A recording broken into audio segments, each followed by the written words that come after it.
Welcome to my podcast, which is all about changing your business and money reality. This is your master money coach, Dr. Gaurav Deka, and you are money. Hey, my friends. I know I haven't been around for quite some time. And I haven't been around because of several reasons. One was because December was filled with a lot of events and planning that I had to do about programs that I was doing inside ATEPS.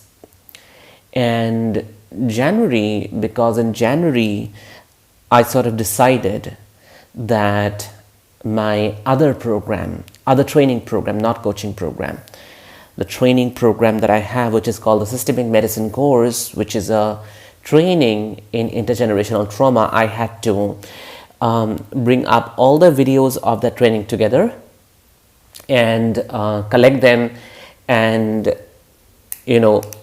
look at the entire sequence and basically put them up in a portal so that I could sell this entire course, TSM level 1 and TSM level 2, along with the practice sessions that I had to unearth from my 2021 batch and everything that I got together that falls under the realm of TSM, entire TSM coursework. I had to put it inside a portal, and that's what I started selling TSM. And collecting that, arranging that, it took some time. And January was also my birthday month, which meant that I would be taking long weeks off, which also meant that I was not coaching inside ATEPS.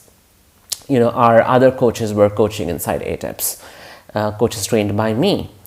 And I was mostly spending time between traveling, and most of my time went thinking, and usually what happens is I already think and imagine that, January is the month where I'm going to be relaxed and I'm going to be more sort of away from my work, and there is going to be a little bit of distance. And so I already assume that, my earning and income might be impacted because I'm not involved with my business. However, I also at the same time talk about the fact that your business should continue to make money because your business has a soul and a life of its own. Therefore, your personal involvement or engagement with the business mustn't be the only factor that determines whether the business makes money or not, right? But then, of course, old thoughts creep in, as you already know, right? So what happened is at the end of the month, which is basically today is, I'm recording this at night, it's on 31st Jan. So at the end of the month, I realized that this month, the amount of money that I have made is close to 30 lakhs Indian rupees. So that's the amount of money that I have made in this month, which according to other month is actually low. And my mind started to go to all kinds of directions, started thinking that, that's because you did not work enough. That's because you are not involved enough. That's because you were traveling. That's because you gave yourself this leeway simply because it's your birthday. Although on my birthday, I was still communicating to people who were entering TSM. And I was still selling ATEPs. And then I realized that, 3 years back,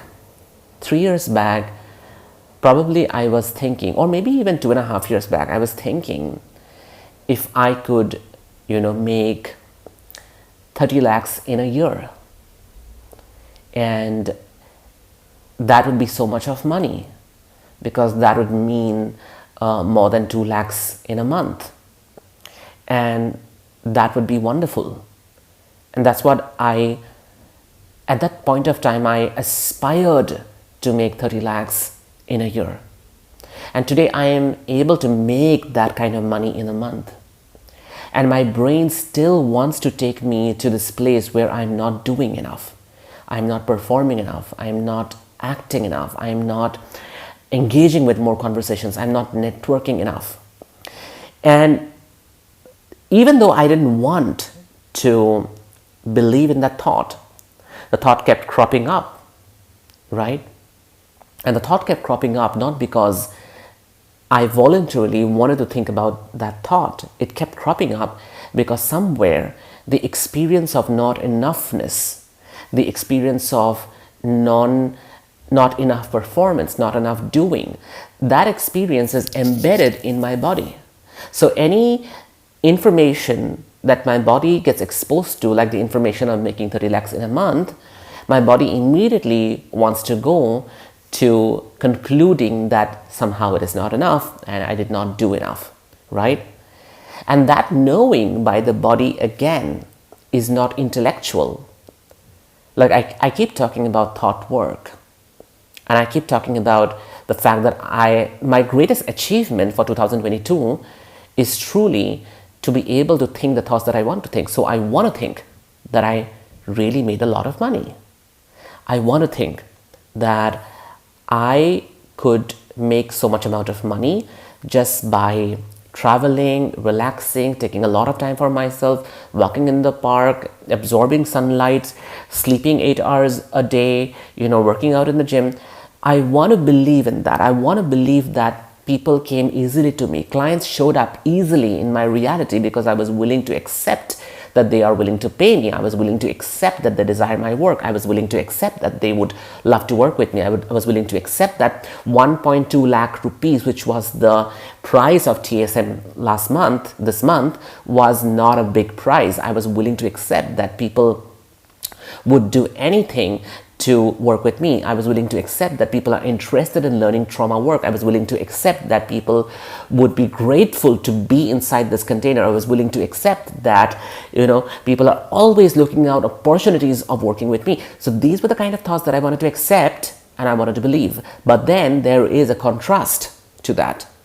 And the contrasting thought dominates and takes over. And the contrasting thought is, I'm not doing enough. I was traveling. I was spending a lot of time in simply lying in bed and looking out of the window and looking at the sunlight and looking at the rain. I was, visiting relatives. I was talking to a lot of people about their life, and probably I was just going out and eating a lot and not using my evenings well and all of that. The brain wants to take me there not because it is a choice, but because by giving myself these reasons, I was able to validate the experience of not enoughness. Because the reasons that the brain gives, the kind of reasons I am trying to bring that why am I not enough, those reasons are inventions of the logical brain. Because the logical brain always tries to validate what the body is feeling. So if my body feels not enoughness, the logical brain will try to take this experience of not enoughness and offer logic to this experience, because without the logic, the body will feel a sense of uncertainty. The body will continue to feel that, the body will try to trace, some kind of framework, some kind of solidity, because the feeling is fluid, it's diffused, it's amorphous. And to every amorphous feeling in the body, the brain will try to make it crystalline by giving it reason. So reasonability by the brain is not the core of a problem. Reasonability by the brain is an eventuality, is a byproduct of what the body feels. Because the brain would try to validate what the body feels. And the answer, therefore, is not in the brain. The answer, therefore, is in the body. And to go inside the body and to locate experiences in the body from where the current feeling is coming. So if I'm currently feeling not enough, that means that I grew up in a family where I had to constantly reel under the feeling of not enough by performing better than everyone else, by constantly experiencing feelings of I have to be the best, by probably covering up my queer identity, which I thought as something less and abnormal, by covering it up by performing, by doing better, by scoring more marks, by being more innovative, by scoring more marks than other people, right? And that is coupled with the competition that one gets to witness and experience in the outside world, because everything is about competition.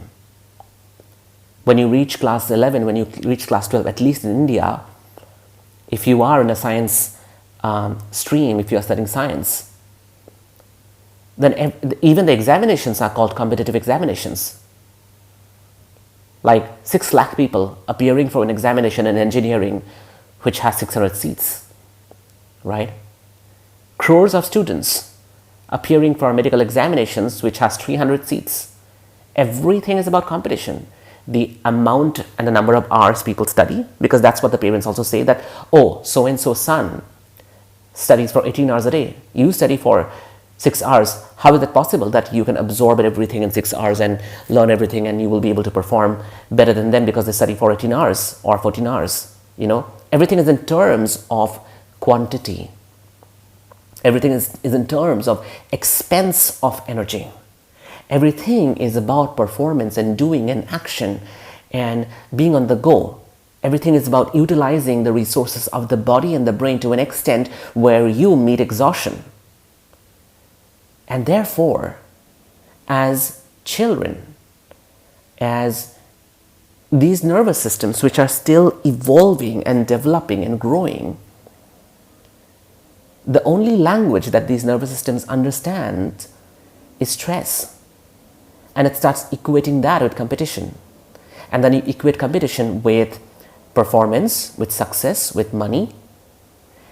And so stress is the only equivalent. Stress is the only denominator that you sort of associate, link, and correlate with money, right? So if money comes to you easily, or if you have to believe that money is going to come to me easily, you can't, because your body says, no, no, no, that's not your lived experience. That's not the kind of situation that you grew up in. That's not what you have lived in your body as an experience, right? It's like sex. When we have been through abuse, sexual abuse in our life, just like I have, an experience of safe sex in the sense that where you feel safe while being intimate with other person doesn't necessarily feel safe. You constantly want to check something going wrong. You might constantly want to check if the condom is intact. You might constantly want to check if the other person is interested in you or is making a face. You might constantly want to check if your body is clean enough or not. Or you might just constantly want to check if you are putting off the other person. You might constantly want to check if the other person is, in a way hurting you, or is there a chance that they might, hurt you, or are you under some kind of threat, or is there something that is coming at you in a way wherein it can invade you into you, right? So even if with a loved partner, or with a loving partner, or with the partner that you have been with for the last 7 years of your life, you might still feel unsafe. Why is that? Because the only correlation that the body can make with sex in that moment is the previous experience of sex that it has had, which is abuse, right? And I am a living example of that. And it's the same thing with money. It's the same thing with success. It's the same thing with, selling and client conversions.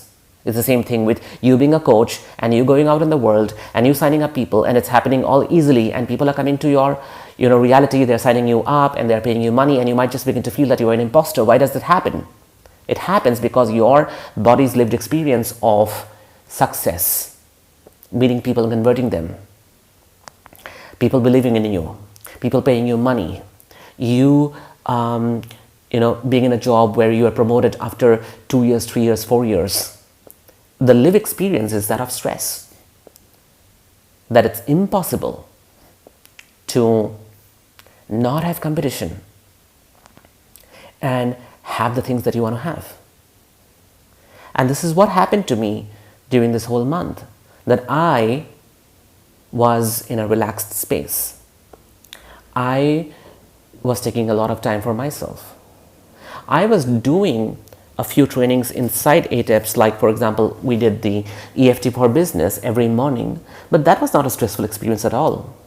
EFT is something that I really, really love doing, which is why I could just get up in the morning, have my cup of tea, and then hop into the call.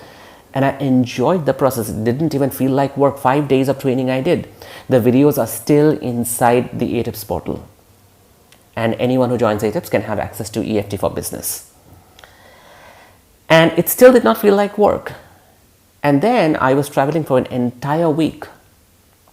I went to one of my partner's friends, childhood friend's wedding. It's in a place called Kosi in UP. It was beautiful. It was an amazing resort. We enjoyed a lot in the wedding night. Then both I and my partner, we both went to Brindavan. And as you know, Brindavan is this beautiful city. It's crowded and chaotic, but at the same point of time, it is a treat to be in Brindavan and visit all the temples, all the Krishna temples that you go to.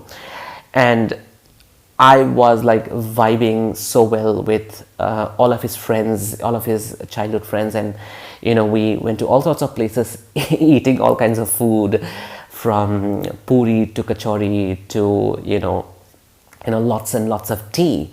And then for my birthday celebrations, which was on 29th of Jan, we went to Manesar. We stayed in a beautiful resort called Heritage Village, and we spent 3 days there. So it was like almost 7 days of travel, and my body kept on telling me that I'm disconnected from work, that I must be more focused, that I must perform, that I must keep doing these client calls and keep visiting the Facebook groups, keep posting on Instagram.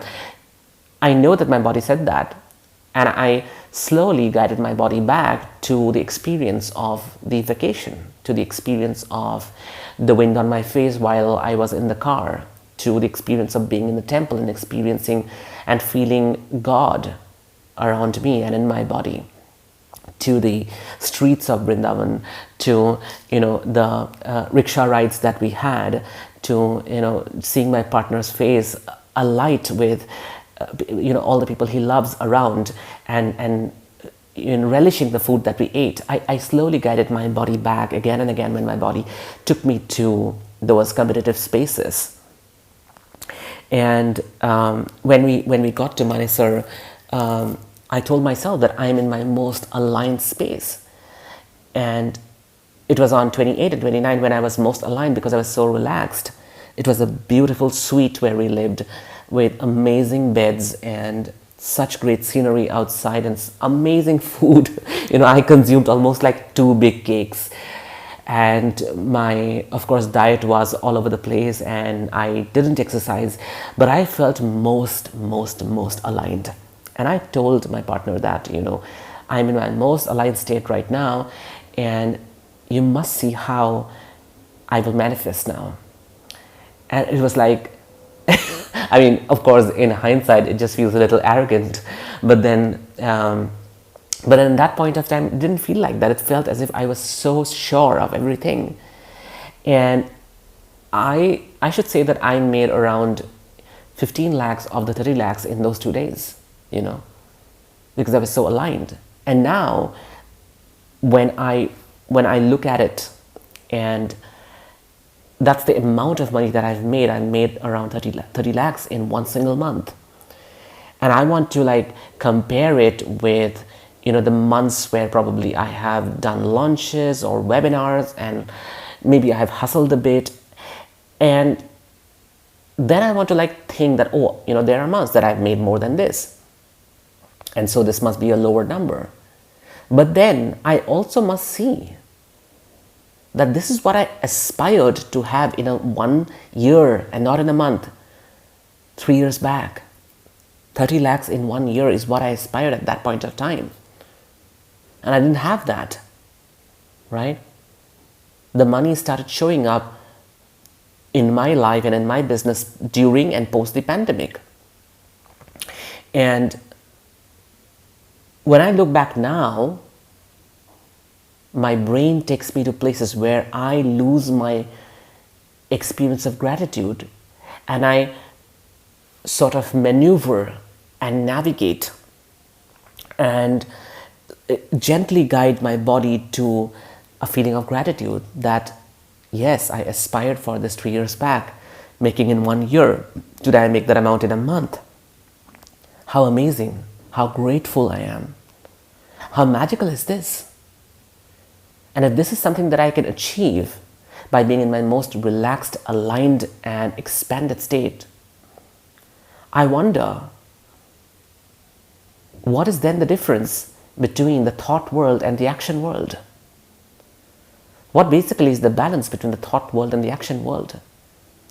Because you are constantly challenged by people around you who believe in the action world more than the thought world, who believe in the world of doing more than the world of not doing, in a way wherein you are invested in your emotions and you're exploring your emotions and you're curious about your inner world.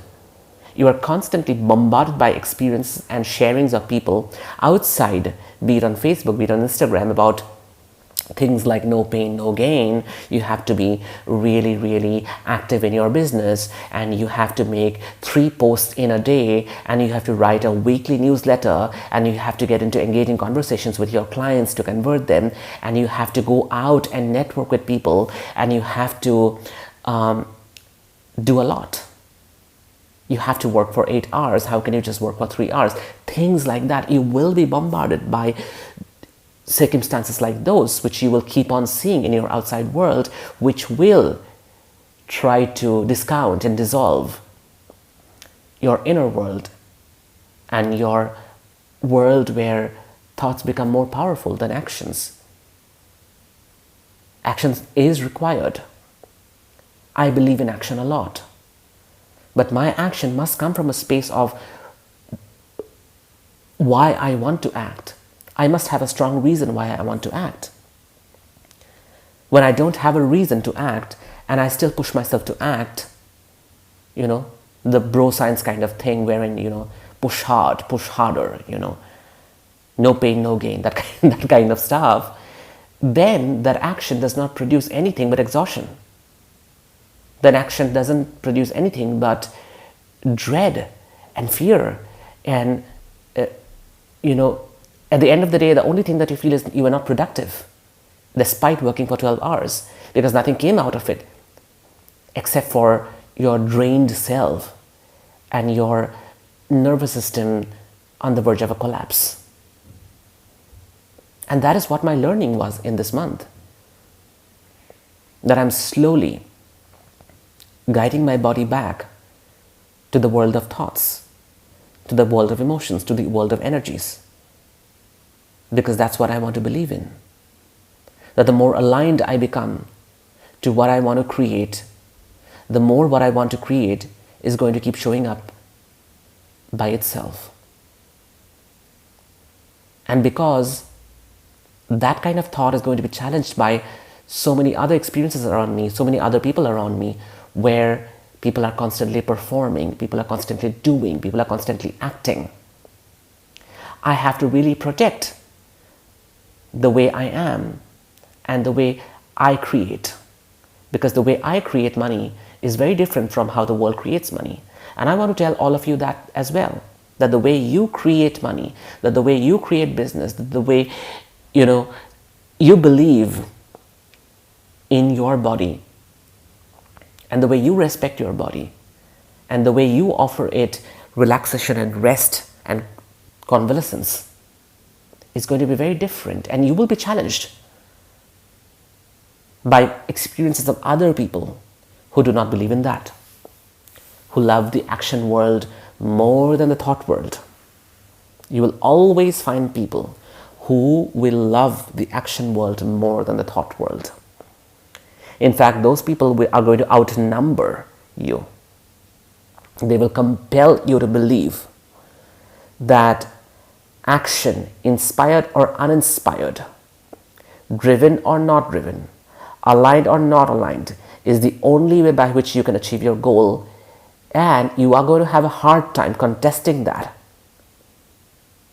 And what I want you to remember from this episode is you have to contest that. And you have to ask yourself, what are the times that I have created success and money and business and love and joy by being in my energy, by expanding my nervous system? What if I am seeing whatever I'm seeing in the outside world as believers in action was not the only way? What if my truth could be what my body felt?